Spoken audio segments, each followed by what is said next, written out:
Welcome back, it's Chris with Wildflower Landscape.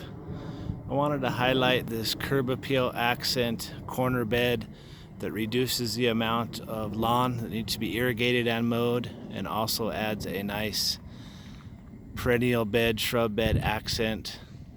We cut the grass out of this corner and added some granite boulders, some cobblestone, 2 to 4 inch cobblestone around the edge, some shredded mulch in the middle, along with some perennials and a clump form eastern redbud.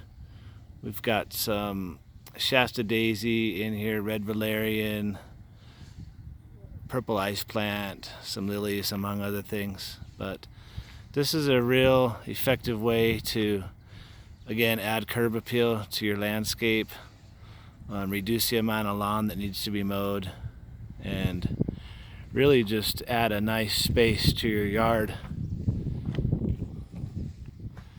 Looks real good this time of year in late spring. I think summer might be right around the corner here, and the homeowners were real excited once this got installed. This is in the McKay Shores community in Broomfield, Colorado. Thanks for watching.